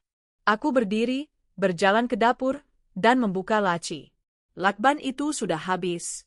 Diganti dengan gulungan baru. Rapi. Bersih. Aku menutup laci. Malam, saat kami makan, suamiku bercerita tentang pekerjaan dengan detail yang terlalu lengkap. Nama, jam, lokasi, alibi yang ditata. Aku mendengarkan, mengangguk, menambahkan pertanyaan kecil yang tidak mengganggu alurnya. Ia terlihat lega setiap kali aku tidak menyela. Kamu kelihatan lebih tenang, katanya. Aku capek saja, jawabku. Ia tersenyum. Bagus. Kata itu jatuh seperti stempel. Setelah makan, ia mematikan sebagian lampu. Biar hemat, katanya. Rumah tenggelam dalam cahaya minimal. Aku mengikutinya ke kamar, meletakkan ponsel di meja, berpura-pura menata pakaian. Saat ia ke kamar mandi, aku mengeluarkan ponsel lagi, membuka catatan yang kusimpan di aplikasi biasa dengan judul palsu. Aku menambahkan 1 baris, kamera ruang tamu dipasang hari ini. Air berhenti. Aku menutup ponsel. Aku berbaring, membelakangi suamiku. Aku mendengarkan napasnya. Ter. Seolah ia tidur. Aku menunggu sampai ritmenya berubah. Tidak berubah. Aku bangun pelan, berpura-pura ke kamar mandi. Aku mengunci diri, membuka ponsel, dan mengirim pesan pendek ke Raka. Kamera dipasang. Sensor pintu. Balasan datang cepat. Jangan sentuh. Carrot. Kita butuh waktu. Aku menyimpan ponsel. Aku menatap cermin. Wajah ke tenang. Mata ke tegang. Aku membuka pintu dan kembali ke ranjang. Suamiku masih berbaring dengan mata terpejam. Aku mematikan lampu kecil. Hari-hari berikutnya berjalan seperti panggung yang sama diputar ulang dengan variasi kecil. Tetangga yang lewat lebih sering menyapa. Kurir datang 2 kali tanpa paket. Cuma cek alamat, katanya. Aku menandai wajahnya, geraknya, jamnya. Suamiku mulai bertanya lebih sering. Kamu kemana? Sama siapa? Lama. Pertanyaannya dibungkus perhatian. Aku menjawab dengan detail secukupnya, tidak lebih. Suatu siang, listrik padam sebentar. Hanya beberapa menit. Suamiku berdiri terlalu cepat. Ia menuju panel listrik, menutup pintu panel dengan tubuhnya, seolah melindungi sesuatu. Aku urus, katanya. Aku mundur, pura-pura tidak peduli. Saat listrik kembali, ia terlihat puas. Terlalu puas. Aku mencatat jamnya di kepala. Malam itu, Raka mengirim pesan panjang yang kubaca pelan-pelan. Nomor-nomor itu terhubung ke satu simpul. Rumahmu titik penting. Mereka pakai metode lama, kontrol, isolasi, rekaman. Jangan sendirian besok. Aku menelan. Besok, terasa dekat. Keesokan paginya, aku berpura-pura sakit. Aku tidak pergi kemana-mana. Aku duduk di ruang tamu, membaca buku yang sama selama 1 jam. Kamera di sudut menatapku. Aku menatap balik sesekali, seperti orang yang tidak peduli. Siang, seseorang mengetuk pintu. 2 kali. Helen. Aku berdiri, melirik kamera, lalu membuka. Seorang pria berjaket abu-abu berdiri dengan senyum netral. Cek sensor, katanya. Dari toko. Aku menoleh ke suamiku. Ia sudah berdiri di belakangku. Masuk, katanya cepat. Pria itu bergerak cekatan, memeriksa pintu, sensor, kamera. Ia tidak melihat sekeliling terlalu lama. Tapi matanya tahu kemana harus menoleh. Aku mencatat detail kecil, jam tangannya, bekas tinta di jari, cara ia menghindari tatapanku. Sudah, katanya. Aman. Suamiku mengantar pria itu sampai pagar. Mereka berbicara sebentar. Aku tidak mendengar kata-kata, hanya melihat gestur. Tangan suamiku menyentuh saku pria itu. Sesuatu berpindah. Aku menahan napas. Setelah pintu tertutup, suamiku menoleh. Lihat, aman. Aku mengangguk. Ayah. Sore itu, aku menemukan koperku dipindahkan. Letaknya berubah beberapa sentimeter. Kuncinya masih terkunci. Aku tidak membukanya. Aku memotret posisinya, lalu memindahkannya kembali persis seperti semula. Permainan cermin. Siapa bergerak duluan? Malam, saat kami duduk di ruang tamu, listrik padam lagi. Kali ini lebih lama. Gelap menyelimuti rumah. Aku mendengar suamiku berdiri. Aku berdiri juga, menjaga jarak. Tenang, katanya. Cuma listrik. Dalam gelap, aku merasakan ruang mengecil. Aku mendengar bunyi klik kecil dari arah panel. Lalu lampu darurat menyala. Cahaya redup menerangi wajah suamiku. Senyumnya tipis. Kamu takut? Tanyanya. Sedikit, jawabku. Jangan, katanya. Aku di sini. Kalimat itu terdengar seperti janji dan ancaman sekaligus. Ketika listrik kembali, aku merasa dingin. Aku masuk kamar lebih dulu. Aku mengunci pintu. Aku duduk di lantai, memeluk lutut, menunggu. Ponsel keberjeter. Pesan dari Raka, malam ini jangan konfrontasi. Besok pagi kita bergerak. Aku mengetik, dia makin dekat. Balasan datang cepat, topengnya retak. Dia akan salah langkah. Aku menutup ponsel dan berdiri. Aku membuka pintu kamar. Suamiku berdiri di lorong, seolah menunggu. Jarak kami 1 meter. Terlalu dekat. Kamu kunci pintu, katanya. Aku mau tidur, jawabku. Ia menatapku lama. Kamu berubah. Aku menelan. Kita semua berubah. Ia tersenyum kecil. Aku cuma mau kita aman. Aku mengangguk. Aku juga. Kami berdiri dalam jeda yang terlalu panjang. Lalu ia melangkah pergi. Aku menutup pintu, tidak mengunci. Aku tahu mengunci sekarang akan menjadi tanda. Pagi datang dengan kabut tipis. Aku bersiap pergi. Aku berpakaian rapi, sederhana. Suamiku memperhatikanku dari ambang pintu. Kamu kemana? Tanyanya. Kerja, jawabku. Biasanya kamu libur hari ini. Aku berhenti sebentar. Ada meeting mendadak. Ia tersenyum. Aku antar. Jantungku menggentam. Tidak perlu, kataku cepat, lalu menahan diri. Aku naik ojek. Ia mengangguk. Aku tunggu kamu pulang. Kalimat itu menggantung. Aku keluar rumah dengan langkah terukur. Di luar, udara terasa berat. Aku melirik ke jendela. Tirai bergerak sedikit. Kamera menggavasi. Di jalan, aku mengirim pesan ke Raka. Dia ingin mengantar. Aku keluar sendiri. Balasan, baik. Ikuti rencana. Kita dekat. Aku duduk di ojek, menoleh sekali ke rumah. Pintu tertutup. Rumah itu berdiri seperti saksi yang memilih sisi. Di tengah perjalanan, ponselku bergetar. Nomor tak dikenal. Aku tidak mengangkat. Pesan masuk, jangan buat kami repot. Aku menutup mata. Aku tahu sekarang. Permainan sudah terlalu jauh untuk pura-pura. Topeng-topeng mulai retak. Di wajah suamiku, di tetangga, di orang-orang yang datang dengan alasan teknis. Rumah ini telah menjadi panggung, dan aku salah satu aktor yang hampir kehabisan naskah. Saat ojek berhenti, aku turun dengan kaki gemetar tapi kepala tegak. Aku melangkah menuju titik temu yang disepakati. Aku tidak menoleh ke belakang. Karena satu hal sudah jelas, konfrontasi tidak lagi bisa dihindari. Dan ketika itu terjadi, tidak ada jalan kembali. Ponselku bergetar saat aku berhenti di bawah kanopi gedung parkir yang sunyi. 2 getaran pendek, lalu 1 panjang. Aku tidak melihat layar. Aku sudah tahu siapa. Aku menarik napas, merasakan udara dingin masuk ke paru-paru, dan untuk pertama kalinya sejak paket itu datang, aku tidak menunduk. Aku melangkah masuk ke ruangan kecil yang disewa per jam itu, kantor sederhana dengan meja lipat, 2 kursi, dan jendela buram menghadap jalan belakang. Lampu putih menyala tanpa suara. Raka berdiri di dekat jendela, punggungnya lurus, bahunya tegang.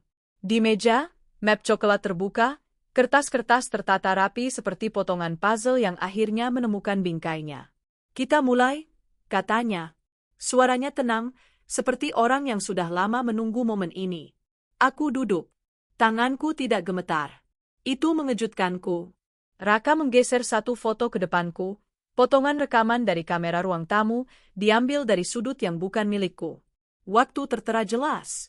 Malam saat paket diletakkan.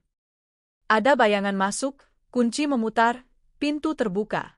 Tidak ada wajah, hanya siluet dan gerak yang terlalu familiar. Ini diambil dari perangkat di panel listrikmu, katanya. Disinkronkan ke server kecil. Bukan cuma rekam. Kirim. Aku mengangguk. Aku sudah menduga. Rasa sakitnya datang bukan dari fakta, tapi dari kepastian. Ia menggeser lembar lain, daftar nomor. Banyak. Terhubung. Di tengah, 1 simpul paling sering aktif, nomor yang mengirim pesan ke ponsel suamiku.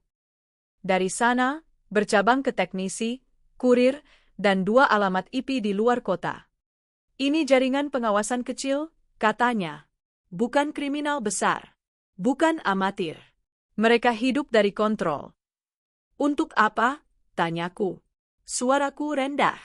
Uji kepatuhan, jawabnya. Rumah tangga yang tampak rapi. Orang-orang yang tidak banyak bertanya. Mereka memetakan reaksi. Paket itu pemicu. Aku menutup mata sejenak. Aku teringat kalimat di pesan pertama. Tenang. Aku menarik napas lagi. Swamiko, Tanyaku. Raka tidak langsung menjawab. Ia menggeser satu rekaman audio. Pendek. Suara pintu panel listrik. Napas seseorang.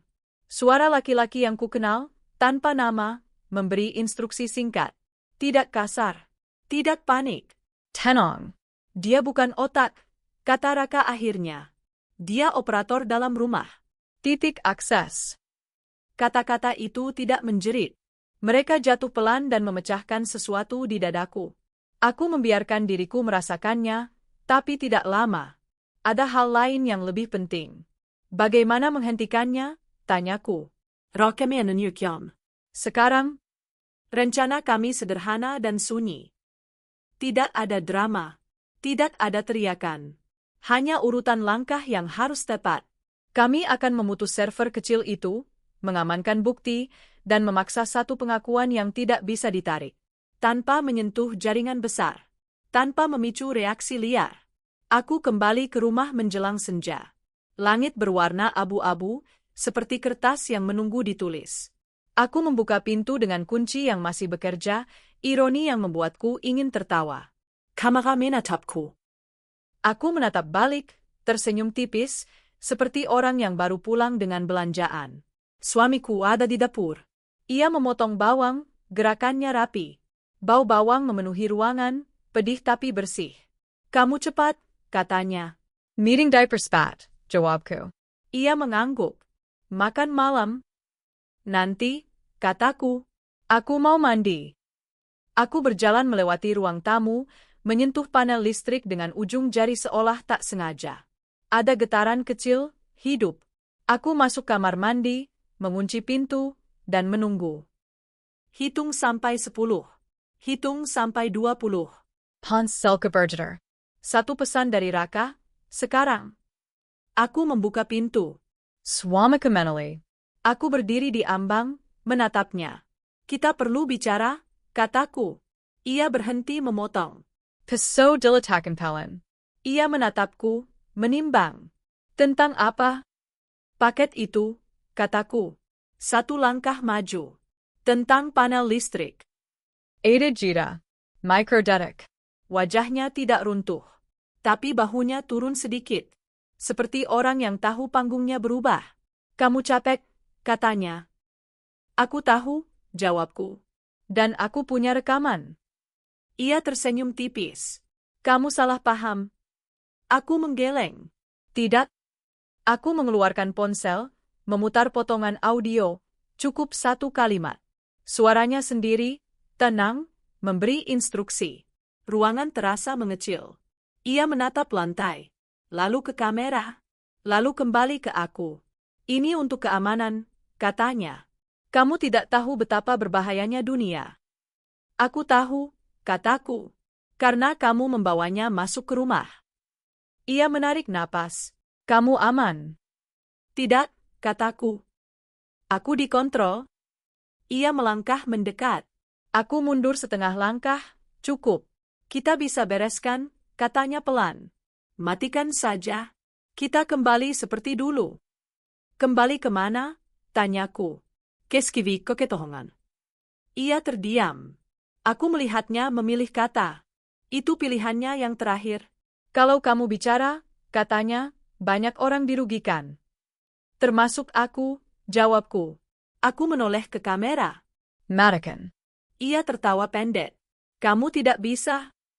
Lampu ruang tamu berkedip sekali. 2 kali. Lalu stabil. Suamiku menoleh cepat ke panel. Wajahnya berubah. Untuk pertama kalinya, panik menyentuh tepinya. Apa yang kamu lakukan? Tanyanya. Memutus, jawabku. Hans Selkeberger. Raka, server off. Backup aman. Suamiku mengeluarkan ponselnya. Tidak ada sinyal. Ia menatapku, matanya gelap. Kamu tidak tahu apa yang kamu mulai. Aku tahu apa yang aku akhiri, kataku. Ia melangkah lagi. Aku berdiri tegak. Aku tidak berteriak. Aku tidak menangis. Aku hanya berdiri. Aku akan bicara, katanya tiba-tiba. Tapi bukan ke polisi. Ke orang-orang itu. Kita bisa menutup ini. Tidak, kataku. Kamu akan bicara ke mereka? Aku menunjuk map coklat di meja, map yang tidak seharusnya ada di rumahku, tapi kini ada. Dan ke aparat. Ia menatap map itu. Lalu aku. Lalu kamera. Ia menghela napas panjang. Kamu akan kehilangan segalanya, katanya. Aku mengangguk. Aku sudah kehilangan. Sunyi turun seperti tirai. Kami berdiri di ruang tamu yang kini terasa asing. Tidak berbahaya, tidak aman. Hanya kosong. Kami duduk. Aku tidak mengikatnya. Aku tidak perlu. Ia berbicara pelan, terputus-putus. Tentang perekrutan yang dimulai dari keamanan rumah. Tentang paket sebagai alat uji. Tentang server kecil dan teknisi bayaran. Tentang bagaimana ia meyakinkan dirinya bahwa ini demi kebaikan. Setiap kalimatnya mengikis sesuatu yang dulu kusebut cinta. Ketika ia selesai, malam sudah turun. Lampu menyala normal. Tidak ada sirene. Tidak ada drama. Hanya napas. Pintu diketuk. 2 ketukan. Helen. Aku berdiri, membuka. 2 orang berpakaian sederhana berdiri dengan map. Mereka tidak menyebut nama. Mereka hanya mengangguk. Aku menoleh ke suamiku. Ia menatapku lama. Ada sesuatu di matanya, bukan kebencian. Lebih seperti pengakuan yang terlambat. Aku minta maaf, katanya. Aku mengangguk. Itu saja. Mereka pergi bersama. Pintu menutup. Kunci berputar. Rumah kembali sunyi. Aku berdiri lama di ruang tamu. Kamera mati. Sensor mati. Panel listrik terbuka, kosong. Aku menyentuh dinding. Dingen. Niara. Ponsel keberjeder. Roka. Angka membahenti. Untuk sekarang. Aku duduk di sofa. Nafasku berat. Bukan karena takut. Karena beban yang akhirnya diletakkan. Aku tahu dampaknya belum selesai. Tetangga akan bertanya. Cerita akan beredar. Kepercayaan akan butuh waktu, jika bisa kembali. Aku tahu aku akan kehilangan banyak hal yang dulu membuat hidup terasa sederhana. Di luar, lampu jalan menyala satu persatu. Aku mematikan lampu ruang tamu, membiarkan rumah tenggelam dalam cahaya sisa. Setelah kebenaran, datanglah sunyi. Dan sunyi itu tidak menakutkan. Ia hanya jujur. Pagi setelah semuanya berhenti, rumah terasa seperti benda yang baru dicuci, bersih, tapi dingin. Tidak ada lampu indikator yang berkedip. Tidak ada bunyi klik sensor saat aku melangkah lewat pintu. Tidak ada titik hitam lensa yang menatap dari sudut plafon. Yang tersisa hanya ruang dan udara yang bergerak pelan, seolah takut mengganggu. Aku bangun dengan kebiasaan lama, tangan mencari ponsel, mata mencari notifikasi. Tidak ada pesan. Tidak ada nomor tak dikenal. Tidak ada, tenang, yang dikirimkan dengan nada perintah. Sunyi itu seharusnya menenangkan, tapi tubuhku tidak langsung percaya. Tubuhku masih menunggu serangan berikutnya, seperti anjing yang pernah dipukul dan kini menegang hanya karena ada tangan terangkat untuk membelai. Aku duduk di tepi ranjang, memandangi lantai. Garis cahaya dari jendela jatuh miring. Debut melayang. Hal-hal kecil yang selama ini tidak kulihat kini terasa jelas. Aku menarik napas panjang, lalu berdiri. Tidak ada yang mengejarku. Tapi aku tetap berjalan pelan. Di dapur, aku menyalakan kompor. Bunyi api menyala kecil. Air mendidih. Aku menyeduh teh yang sama seperti sebelum semua ini, tapi rasanya berbeda. Setiap tegukan membawa ingatan. Bukan sebagai kilas balik dramatis, lebih sebagai rasa yang tersisa di lidah. Seperti pahit yang tidak bisa hilang meski gula sudah ditambah. Telepon berdering pukul 10. Nomor kantor. Aku mengangkat dengan suara yang kuatur stabil. Kamu izin dulu beberapa hari, kata seseorang dari bagian HR, suaranya seperti membaca prosedur. Kami sudah dengar, ada urusan pribadi. Aku mengangguk, meski ia tidak melihat. Ayah. Kalau butuh konseling, kami bisa bantu. Kata, konseling, terasa asing. Aku menutup telepon, menatap cangkir di tangan. Kehidupan masih punya sistem. Keadilan juga punya sistem. Tapi sistem tidak pernah mengurus bagian yang paling sepi, yang terjadi setelah. Sore itu aku membuka semua gorden, membiarkan cahaya masuk tanpa menyaring. Aku ingin rumah terlihat terbuka. Aku ingin tidak ada sudut gelap, bukan karena takut gelap, tapi karena aku muak dengan ruang yang menyembunyikan. Aku memeriksa panel listrik lagi. Kosong. Kabel-kabelnya kembali seperti seharusnya. Tapi aku tetap menatapnya lama, seperti menatap bekas luka yang baru ditutup. Bekasnya tidak terlihat, tapi aku tahu lokasinya.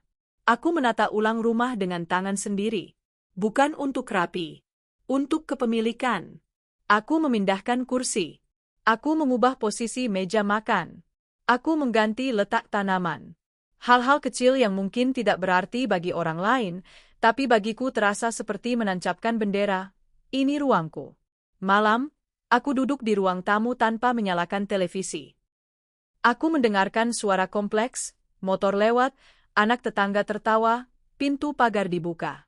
Normalitas terdengar seperti sesuatu yang jauh, seperti lagu yang pernah kukenal tapi nadanya sudah berubah. Ponsel Bergeter. Pesan dari Raka, mereka mulai mengamankan pelaku lain. Kamu aman malam ini. Aku membaca kata, aman, lama. Aman malam ini. Itu cara hidup baruku, aman sementara. Aman yang harus dikonfirmasi. Aku membalas singkat, terima kasih. Raka tidak membalas. Ia tidak perlu. Ia sudah melakukan bagian yang bisa dilakukan orang lain.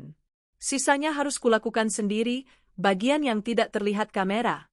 Hari-hari berikutnya penuh dengan tatapan orang. Di minimarket, kasir yang biasanya bercanda kini terlalu ramah. Tetangga yang biasanya hanya menyapa kini ingin tahu detail. Aku belajar menyimpan jawaban dalam 3 kalimat, iya, ada masalah. Sudah ditangani. Terima kasih. Ada yang mengangguk dan pergi. Ada yang masih mencoba menggali. Aku tidak marah. Aku hanya lelah. Rasa ingin tahu orang lain adalah hujan kecil yang terus jatuh, membuat tanah yang baru retak semakin lembek. Suatu sore, aku menemukan kardus kosong di teras. Bukan paket. Hanya kardus bekas minuman, tertiup angin mungkin. Tapi tubuhku langsung bereaksi. Nafas berhenti sebentar. Bahuku mengiras. Aku berdiri kaku selama beberapa detik sebelum menyadari, ini hanya sampah. Aku tertawa kecil, lalu menangis tanpa suara. Bukan karena kardus itu, karena tubuhku. Tubuhku masih hidup di hari-hari ketika satu kotak bisa mengubah segalanya. Aku mengambil kardus itu, merobeknya, memasukkannya ke kantong sampah. Aku mengikat kantong itu kuat-kuat, seperti mengikat sesuatu yang tak bisa kulihat. Malamnya aku tidur dengan lampu kecil menyala. Bukan karena takut gelap, tapi karena cahaya memberi batas. Aku memejamkan mata dan mencoba mengingat napas yang tenang. Kadang berhasil. Kadang tidak. Saat tidak berhasil, aku bangun, minum air, duduk di lantai, menyebut nama benda-benda di ruangan, lemari, pintu, jendela. Ini sekarang. Ini nyata. Aku mulai pergi ke konseling seminggu kemudian. Ruangan itu kecil, wangi minyak kayu putih, kursinya empuk. Konselornya tidak menatapku dengan kasihan, hanya mendengarkan. Saat aku bercerita, aku tidak menekankan drama. Aku hanya menyebut fakta, paket, foto, kunci, perangkat di panel, suami yang mengunci pintu dari luar. Konselor itu mengangguk, sesekali bertanya, apa yang kamu rasakan saat itu? Aku ingin menjawab, aku mati sedikit demi sedikit. Tapi aku hanya berkata, aku tidak merasa rumahku milikku. Kalimat itu keluar pelan, tapi setelah itu dadaku terasa lebih ringan. Bukan karena luka sembuh. Karena aku berhenti menyangkal. Aku juga mulai menulis. Catatan pendek tentang hal-hal yang kulihat, jam aku bangun, suara di luar, perasaan yang datang tiba-tiba. Aku menulis bukan untuk orang lain, tapi untuk diri sendiri, supaya suatu hari nanti ketika pikiranku berusaha memutar ulang kejadian dan membuatku salah, aku punya bukti bahwa aku pernah benar. Suatu hari, surat resmi datang. Bukan paket tanpa nama. Surat dengan kop institusi. Aku membukanya dengan tangan yang lebih stabil. Isinya jadwal pemeriksaan lanjutan, daftar barang bukti, dan satu kalimat yang dingin, kasus dalam proses. Aku menutup surat itu, menatap meja. Tidak ada rasa puas. Tidak ada rasa menang. Ada lega yang pahit. Keadilan berjalan, tapi ia tidak memelukmu. Ia hanya lewat, meninggalkan catatan. Aku membereskan lemari dan menemukan album foto lama. Foto yang hilang masih hilang. Aku menatap halaman kosongnya lama. Dulu aku merasa malu punya masa lalu. Sekarang aku paham, masa lalu bukan musuh, tapi celah yang dipakai orang lain untuk mengontrolmu. Aku mengambil spidol, menulis tanggal di bawah halaman kosong itu, hari aku tahu kebenaran. Aku tidak mengisi foto yang hilang. Aku tidak perlu. Aku hanya menandai, di sini ada sesuatu yang diambil, dan aku tidak akan pura-pura tidak tahu. Beberapa minggu kemudian, aku pindah. Bukan karena lari, tapi karena memilih. Rumah itu terlalu banyak menyimpan gema. Aku memilih apartemen kecil di lantai 3, dengan keamanan yang jelas, tetangga yang tidak terlalu dekat. Aku membawa barang sedikit. Koper, pakaian, buku. Tidak ada kardus lama. Aku tidak lagi menyimpan, siapa tahu. Hari pertama di tempat baru, aku duduk di lantai, dikelilingi barang yang belum dibuka. Aku menatap dinding putih, kosong. Dinding yang belum punya rahasia. Aku menempelkan telapak tangan ke permukaannya. Dingin. Bersih. Malam, aku menyalakan lampu, mematikan lampu, mencoba kontrol. Aku memeriksa kunci pintu 3 kali. Aku tahu itu berlebihan, tapi aku membiarkan. Aku tidak memaksa diriku cepat sembuh. Penyembuhan bukan lomba. Aku menerima panggilan dari Raka sekali lagi. Suaranya terdengar lebih lelah. Mereka menangkap satu teknisi, katanya, dan satu orang yang jadi penghubung. Aku menelan. Swamika. Ada proses, jawabnya. Tapi kamu sudah keluar dari lingkaran utama. Aku mengangguk, menatap jendela apartemen yang menghadap lampu kota. Terima kasih. Rocket diam sebentar. Kamu kuat? Aku ingin mengatakan, aku hanya terpaksa. Tapi aku tidak. Aku hanya berkata, aku belajar. Telepon ditutup. Sunyi datang lagi. Sunyi di tempat baru, sunyi yang belum punya luka. Tapi tubuhku masih membawa suara lama. Aku duduk, memeluk lutut, mendengarkan napasku sendiri. Aku menyadari sesuatu yang sederhana dan menenangkan sekaligus menyakitkan. Hidup berlanjut, tapi tidak kembali. Kepercayaan tidak kembali utuh, ia kembali sebagai sesuatu yang lebih hati-hati. Intuisi yang dulu kupaksa diam kini menjadi alat yang kupegang erat. Aku berdiri, mematikan lampu utama, menyisakan lampu kecil. Cahaya itu jatuh di lantai, membentuk lingkaran kecil, seperti ruang aman yang bisa kubangun sendiri. Aku berjalan ke pintu, menyentuh kunci, memastikan. Aku kembali ke sofa, duduk, dan untuk pertama kalinya dalam waktu lama, aku membiarkan keheningan hadir tanpa perlawanan. Tidak ada cliffhanger. Tidak ada pesan terakhir. Tidak ada ketukan di pintu. Hanya detik jam yang berjalan, dan napasku yang perlahan-lahan kembali menjadi milikku. Sunyi itu tidak membunuhku. Sunyi itu, akhirnya, mengajarkanku cara hidup.